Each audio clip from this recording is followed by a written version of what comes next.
Baik, Assalamualaikum warahmatullahi wabarakatuh. Selamat siang, selamat sejahtera untuk kita semua.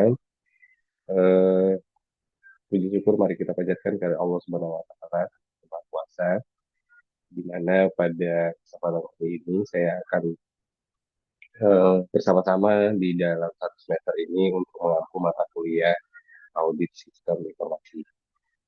Alhamdulillahirabbil alamin wassalatu wassalamu ala asyrofil anbiya'i wal mursalin wa ala alihi washabbihi ajmain amma ba'du. Di dalam perkuliahan kita, kali ini saya akan memberikan beberapa eh,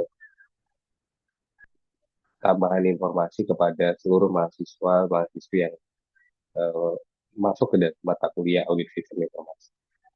Ada 10 butir nilai tambahan mandiri yang sudah kalian pahami. Yang pertama, di dalam kehidupan kampus dan pergaulan sehari-hari, seluruh sivitas akademika harus mampu menjadi masyarakat yang memiliki sopan dan santun yang tinggi. Membudayakan dalam memulai setiap kegiatan kampus harus didahului dengan berdoa dan bersyukur dan mengawali kegiatan dengan melakukan evaluasi diri serta memahami visi dan misi masing-masing struktur Unpad serta harus memiliki disiplin tinggi dan harus tepat waktu dalam setiap kegiatan dan pekerjaan. Yang kedua, seluruh sivitas akademika melaksanakan pengajian Al-Quran secara berkala dan terukur dan menghormati dan memperingati hari besar Islam serta berpakaian muslim seminggu sekali pada hari Jumat. Seluruh sivitas akademika harus mengamalkan piagam Pancabudi, Mutiara Hikmah, 7 nilai dasar yayasan, bijak mutu, visi dan misi, serta semboyan Universitas Pancabudi yang diterapkan dalam proses belajar dan mengajar.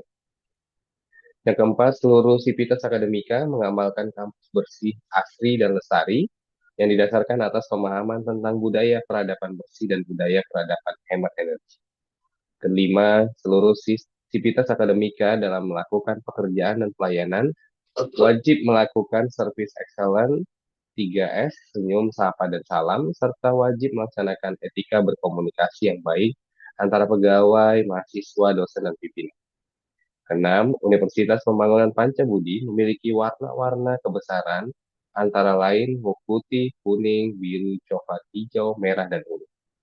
Ketujuh, wajib menggunakan dan melestarikan simbol-simbol, ornamen, artefak dalam penataan lingkungan, bangunan, ruangan, baju, jaket alma mater, toga, dan pakaian-pakaian kebesaran lainnya.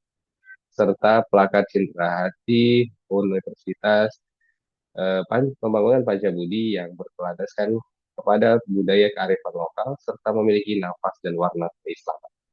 Kedelapan, melestarikan istilah dan makna budaya dan menghargai para tokoh-tokoh yang berjasa pada Universitas Pembangunan Pancabudi dengan menambahkannya pada penamaan ruang-ruang di seluruh kampus. 9. Seluruh sivitas akademika dalam melakukan segala tanggung jawab yang diberikan kepada seluruh setiap pegawai wajib melaksanakannya dengan sebaik-baiknya dan memiliki sifat mandiri serta bersedia meningkatkan kemampuan diri melalui pelatihan dan penguatan keahlian yang berwawasan internasional. Terakhir, untuk lebih mensosialisasikan dan memasyarakatkan serta menyatukan semua tekad dalam pemahaman Unpad sebagai kampus tamadun mandiri, maka ditetapkan sebuah logo tamadun mandiri sebagai pemersatu. Perlu kita ketahui bersama, mahasiswa-mahasiswi yang saya banggakan, yang menjadi visi dari Unpad adalah menjadi perguruan tinggi swasta yang terkemuka berbasis religius dalam mengembangkan iptek yang bermanfaat bagi kemaslahatan umat. Sedangkan misi dari Universitas Pembangunan Pancabudi adalah yang pertama, melaksanakan pengabdian sesuai dengan piagam Pancabudi, mengabdi kepada Tuhan Yang Maha Esa, negara, nusa, bangsa, dan dunia. Kedua, mengembangkan iptek berdasarkan Al-Quran dan hadis, mencerdaskan kehidupan bangsa dengan menggali sumber-sumber ilmu yang berfaedah dalam bidang iptek dan infak. Ketiga, melaksanakan pendidikan, penelitian, dan pengabdian untuk bangsa dan negara Republik Indonesia yang mutunya dapat bersaing secara nasional dan internasional dalam fitrah pengabdian terhadap Allah Subhanahu wa Ta'ala. Keempat, mendorong fungsi kekhalifahan dalam mewujudkan kebahagiaan kehidupan manusia dalam dimensi dunia dan akhirat. Kelima, melestarikan sumber daya alam dan lingkungan serta kehidupan sesuai dengan syariat Islam. Tujuan dari Universitas Pembangunan Pancabudi yang pertama adalah menghasilkan sumber insan yang memiliki kompetensi religius, moral, intelektual, berketerampilan, dan profesional. Kemudian, menghasilkan sumber insan yang mampu berpikir sistemik, team building, peran usaha, terampil berkomunikasi, dan mengikuti perkembangan informasi, ilmu pengetahuan, dan teknologi.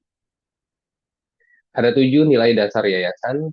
Yang pertama yaitu menjaga kemurnian akidah, tauhid, dan melaksanakan syariat, baik sholat, zikir, dan lain.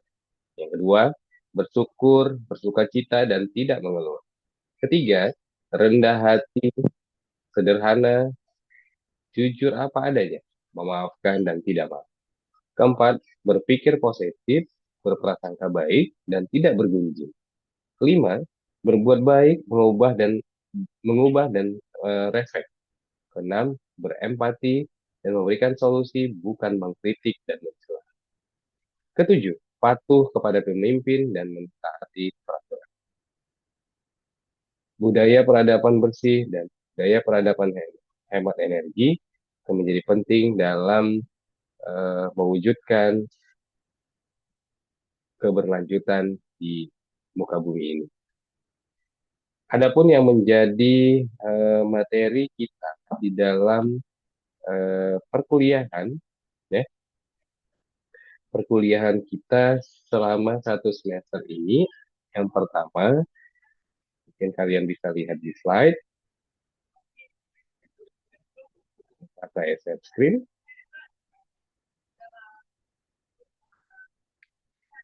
Ya, sudah terlihat. Nah, di sini di dalam 16 kali pertemuan, ya, ada rencana pembelajaran siswa atau rencana pembelajaran mahasiswa di 1 semester ini. Yang pertama adalah bagaimana mahasiswa mampu menjelaskan konsep dasar sistem informasi akuntansi. Di pertemuan kedua, bagaimana menunjukkan sikap bertanggung jawab atas pekerjaan di bidang keahliannya secara mandiri. Di dalamnya ada beberapa materi pembelajaran terkait dengan definisi kontrol dan audit sistem informasi, motivasi dan kebutuhan terhadap kontrol dan audit sistem informasi, dan yang ketiga, fondasi audit sistem informasi. Kemudian yang keempat, ya, mahasiswa dapat menjelaskan audit sistem informasi, ya, dalam hal pembelajarannya pengantar proses audit sistem informasi, kemudian analisis risiko, kontrol internal, cara melakukan audit sistem informasi, kemudian kontrol evaluasi diri, dan perubahan pada proses audit sistem informasi. Di pertemuan kelima, bagaimana mahasiswa mampu memahami dan menjelaskan tentang audit sistem informasi. Di sini bagaimana memahami standar dan panduan untuk audit sistem informasi terkait yang pertama ISAKA is audit standard and guidelines. Yang kedua adalah IIA standard. Yang ketiga COSO internal control standard. Yang keempat BS 7799 and ISO 1779. Yang keenam, mahasiswa dapat menjelaskan, pertemuan keenam ini mahasiswa dapat menjelaskan tentang konsep dasar kontrol audit sistem. Konsep dasar kontrol audit sistem informasi yang pertama itu kemudian yang kedua prinsip-prinsip dasar proses audit sistem informasi, dan yang ketiga standar dan panduan audit sistem informasi. Pertemuan ketujuh, mahasiswa diharapkan dapat memahami dan menjelaskan tentang kontrol internal. Di pertemuan ke-8 kita melakukan UTS. Di pertemuan ke-9 diharapkan mahasiswa dapat memahami dan menjelaskan tentang aspek-aspek pada manajemen kontrol framework. Di pertemuan ke-10 diharapkan mahasiswa mampu memahami dan dapat menjelaskan aspek-aspek pada application control framework. Di mana di sini ada boundary control, input control, ya materinya, communication control, processing control, database control, dan output control. Di pertemuan ke-11, diharapkan mahasiswa dapat memahami dan menjelaskan kembali tentang perencanaan dan manajemen audit sistem informasi. Di pertemuan ke-12, diharapkan mahasiswa mampu memahami dan menjelaskan tentang kerangka kontrol atau manajemen kontrol framework.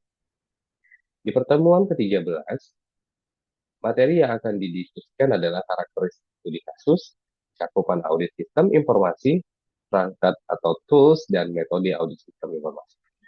Di pertemuan ke-14, diharapkan mahasiswa dapat memahami ya dan menjelaskan tentang pengumpulan bukti ya atau evidence collection process pada audit sistem informasi.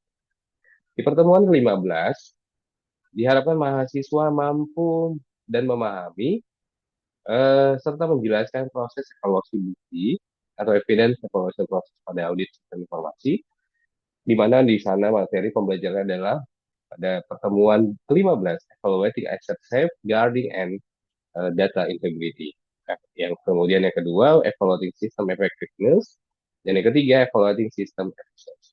Dan di pertemuan ke-16 kita akan melakukan kajian akhir semester sehingga mahasiswa memperoleh pemahaman yang lebih dari materi yang sudah diberi. Demikian untuk materi terkait dengan rencana pembelajaran semester ya di dalam mata kuliah audit sistem informasi. Baik, selanjutnya kita akan masuk ke pertemuan pertama, Bapak Ibu sekalian, karena di pertemuan kita kali ini di mata kuliah audit sistem informasi yang dibawakan di semester ini adalah bersifat self-paced ya. Di mahasiswa, teman-teman mahasiswa diharapkan bisa belajar mandiri melalui video dan Zoom meeting yang ya saya berikan. Baik, di pertemuan pertama, sebentar saya akan memberikan materinya. Sudah terlihat ya. Oke, saya share screen. Ya, materi ajar kita kali ini di pertemuan pertama ya. Eh, Nama mata kuliahnya audit sistem informasi, pengampunya seperti yang saya sudah jelaskan tadi. Saya sudah kenalkan nama saya Muhammad Ihsan Rangkuti. Nah, apa sih sebenarnya yang dimaksud dengan sistem informasi akuntansi? Kalau kita bisa melihat dari susunan katanya, SIA itu dapat didefinisikan atau diberikan penjelasan sebagai sistem informasi yang merubah data transaksi bisnis menjadi satu bentuk informasi keuangan yang berguna bagi pemakai. Jadi, informasi ataupun ya informasi yang dirubah dari data transaksi bisnis itu menjadi satu bentuk informasi keuangan yang berguna bagi pemakai. Siapa saja pemakainya, atau SIA itu diperlukan bagi pemakai akuntansinya siapa saja. Dari sisi pihak luar ekstern atau eksternal perusahaan atau organisasi perusahaan, ada beberapa pihak yang memerlukan informasi keuangan yang penting dari satu perusahaan. Yang pertama dari para langganan. Ya, langganan ini maksudnya adalah eh, orang atau stakeholder yang memiliki hubungan dengan perusahaan dari sisi transaksi bisnis. Kemudian leveransir atau biasa dikenal supplier. Ya, langganan tadi bisa juga disebut dengan buyer. Ya. Kemudian para pemegang saham atau stockholder. Ya. Para pegawai, karyawan dari perusahaan itu sendiri. Para pemberi pinjaman atau kreditur dan juga instansi pemerintah bisa dari sisi regulator seperti misalnya perpajakan, ya, kantor pajak dan sebagainya. Nah, sedangkan kalau kita melihat kenapa perusahaan itu perlu menyiapkan satu informasi bukan hanya kepada eksternal perusahaan. Menyiapkan informasi bagi manajemen dengan melaksanakan operasi-operasi tertentu atas semua data sumber yang diterimanya dan juga mempengaruhi hubungan organisasi perusahaan dengan lingkungan sekitarnya. Jadi informasi yang dirubah dari transaksi bisnis menjadi satu bentuk informasi keuangan itu disiapkan untuk pengguna selain pihak eksternal juga internal, yaitu bagi manajemen perusahaan dengan melaksanakan operasi-operasi tertentu, ya, dan pastinya memberikan satu bentuk pengambilan keputusan bagi manajemen perusahaan. Kebutuhan para eksternal dapat dipenuhi dengan apa? Dengan adanya publikasi laporan keuangan, ya, bisa berupa laporan laba rugi, laporan neraca, atau perubahan posisi keuangan, ya, cash flow statement, kemudian laporan perubahan ekuitas dan catatan atas laporan keuangan. Sedangkan para pemakai internal dapat memenuhi kebutuhan informasi akuntansinya untuk mencapai nilai ekonomis ataupun laba perusahaan maksimal mungkin. Mengapa diperlukan SIA? SIA bertujuan untuk yang pertama mendukung operasi ya sehari-hari, ya, atau disebut dengan to support the day-to-day operation. Kemudian to support decision making by internal decision makers atau mendukung pengambilan keputusan bagi manajemen seperti yang sudah saya sebutkan sebelumnya. Kemudian yang ketiga adalah untuk memenuhi kewajiban yang berhubungan dengan pertanggungjawaban to fulfill obligations relating to stewardship. Ya, jadi ada tiga utama tujuan dari SIA bagi perusahaan. Bagaimana prosesnya? Seperti teman-teman mahasiswa bisa lihat di layar video ini, ya, bagaimana proses aplikasi SIA yang dari pemakai di sini, ya, dari pemakai atau user, kemudian menyiapkan atau dari sumber data, memberikan umpan balik dan menghasilkan informasi. Kemudian dari sumber data ini dikumpulkan datanya, diproses dan menjadi manajemen database. Subsistem SIA atau sistem informasi akuntansi memproses berbagai transaksi keuangan dan transaksi non-keuangan yang secara langsung mempengaruhi pemrosesan transaksi keuangan. SIA terdiri dari 3 subsistem. Yang pertama, sistem pemrosesan transaksi. Gunanya apa? Mendukung proses operasi bisnis harian. Kemudian sistem buku besar atau pelaporan keuangan. Menghasilkan laporan keuangan seperti apa saja laporan laba rugi, neraca, arus kas, dan pembalikan.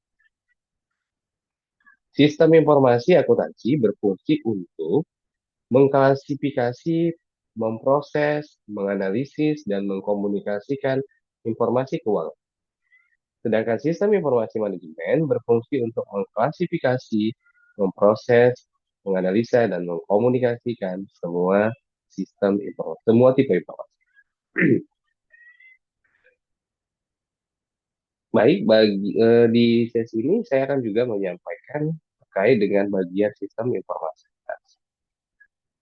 yaitu dalam hal memprediksikan perkiraan biaya atau forecast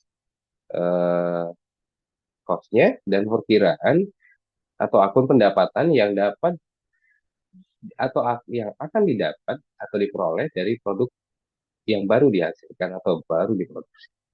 Setelah itu, data yang didapat diproses oleh EDP atau Electronic Data Process. Setelah diproses, hasilnya dikembalikan ke bagian sistem informasi untuk selanjutnya diserahkan ke bagian pemasaran. Yang menjadi aspek penting dari SIA, yang pertama adalah komunikasi antar departemen yang mengarah pada satu pencapaian ataupun suatu keputusan. Informasi akuntansi dalam menghasilkan informasi yang dapat membantu departemen lainnya dalam melakukan atau dalam mengambil keputusan. How atau bagaimana? Bagaimana mengkoleksi data yang berkaitan? Ada beberapa hal yang memang harus kita jawab dari proses ini. Bagaimana mengkoleksi data yang berkaitan dengan aktivitas dan transaksi organisasi? Bagaimana atau how to transform data ke dalam informasi sehingga manajemen dapat menggunakan untuk menjalankan organisasi? Dan bagaimana menjamin ketersediaan, keandalan, dan keakuratan informasi. Ini menjadi penting. SIA itu harus bisa menambah nilai. Dalam hal apa? Pertama, menyediakan informasi yang akurat dan tepat waktu, sehingga dapat melakukan aktivitas utama pada value chain secara efektif dan efektif. Kemudian yang kedua, meningkatkan kualitas dan mengurangi biaya produk dan jasa yang dihasilkan. Meningkatkan efisiensi, meningkatkan kemampuan dalam pengambilan keputusan, meningkatkan sharing knowledge, menambah efisiensi kerja pada bagian keuangan. So, SIA itu merupakan suatu komponen organisasi untuk mengumpulkan, to collect, mengolah, to proses, menganalisis, to analyze, dan mengkomunikasikan, to communicate, informasi, keuangan, dan pengambilan keputusan bagi pihak perusahaan maupun pihak luar perusahaan. Ya, ketepatan dalam menjelaskan eh, sumber data, ya. Di sini sistem komputer dan mengorganisasi data ke dalam sebuah hierarki ya, yang dimulai dengan bit dan byte menuju field, record, dan basis data. Sebuah bit itu dapat mewakili unit terkecil dari data yang dapat disimpan dalam komputer. Sekumpulan bit disebut byte, mewakili sebuah karakter tunggal. Pengelompokan karakter menjadi sebuah kata, kumpulan kata, atau bilangan lengkap yang dinamakan dengan field. Sekumpulan field yang saling berhubungan berkumpul menjadi sebuah record. Sekumpulan record yang jenisnya sama dinamakan file. Sekelompok file yang berhubungan membentuk basis data. Nah, sebuah record menggambarkan sebuah entitas. Entitas itu adalah orang, bisa tempat, hal, atau kejadian yang informasinya disimpan dan dipelihara. Setiap karakter atau kualitas yang menggambarkan entitas khusus itu disebut dengan atribut. Nah, ketepatan dalam menjelaskan sumber data. Struktur basis data adalah cara dapat data organisasi di organisasi agar pemrosesan data dalam hal ini menjadi lebih efisien. Struktur ini kemudian diimplementasikan melalui suatu sistem manajemen basis data. Sistem manajemen basis data atau DBMS adalah suatu aplikasi piranti lunak yang menyimpan struktur basis data, data itu sendiri, hubungan di antara data di dalam basis data, dan nama-nama formulir, jenis-jenis data, angka di belakang desimal, jumlah karakter, nilai-nilai default, dan seluruh uraian field lainnya. Nah, bagaimana membuat data atau basis data? Dalam pembuatan basis data terdapat beberapa tahapan. Antaranya yang pertama adalah pengumpulan dan analisis. Kemudian yang kedua, perancangan database secara konseptual.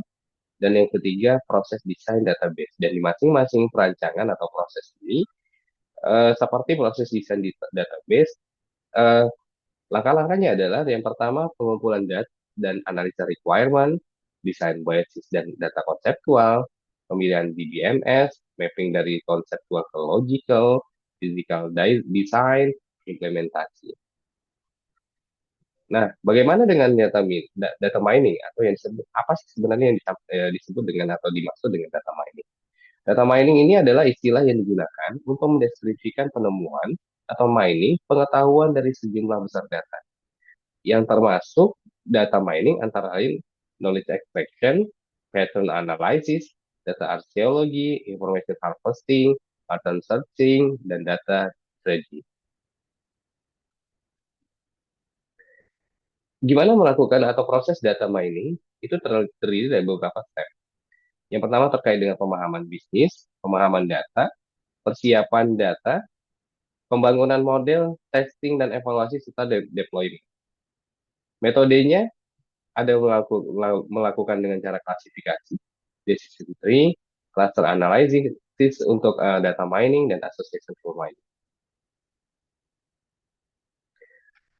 Demikian rekan-rekan mahasiswa sekalian, materi ini akan saya share dan video ini akan saya share, dan saya berharap teman-teman sekalian dapat mempelajari secara utuh dan Jika ada pertanyaan dan mungkin bahan diskusi lainnya, dapat menghubungi saya dan kita akan melakukan diskusi dengan cara yang lebih akrab. Mungkin seperti itu, kawan-kawan sekalian. Demikian saya sudahi. Assalamualaikum warahmatullahi